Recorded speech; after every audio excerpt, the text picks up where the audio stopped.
Now I want to move on to a study of the impact of bottom trawling. This is from a Greenpeace website.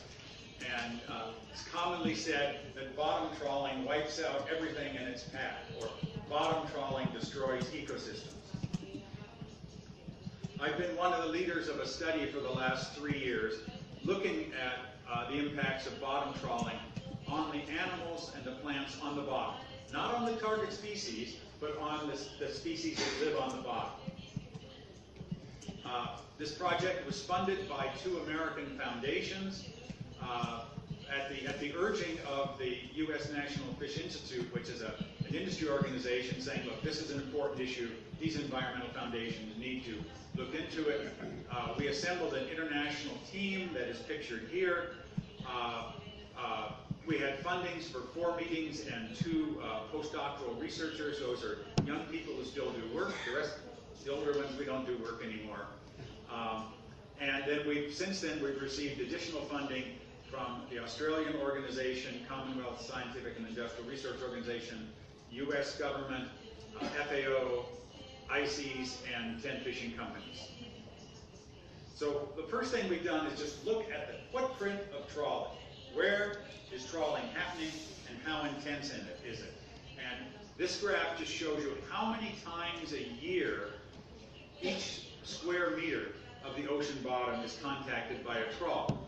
And in the North Sea, you see those red areas. Those red areas are trawled very intensively, up to 5 times a year.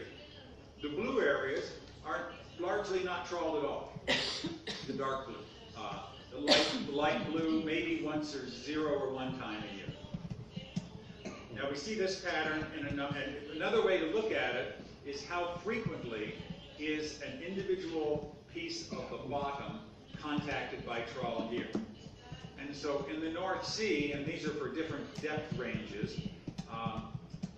that about 40% of the North Sea is not trawled every year. In fact, not trawled in the period we have data for. So some areas are very heavily trawled. About 20% are trawled more than 2 times a year. In contrast, this is the Bering Sea. Biggest cod stock in the world, very large haddock stocks, and what you see is almost no trawling. You see some red right down there along the Norwegian coast, but 95% of the Bering Sea bottom is not trawled. So if you say, what's the impact of the cod fishery in the Bering Sea on the bottom? For almost all of it, none. Just a few places, yes. Another question is, what's the trend in the trawl footprint? How much of the ocean bottom is being trawled every year? And for most of the places, well, the places we have long-term data, it's either going down or it's stable. We don't see as many environmental groups say, oh, the trawl footprint is expanding and more area is being trawled. That total area contacted by trawls is generally going down or stable.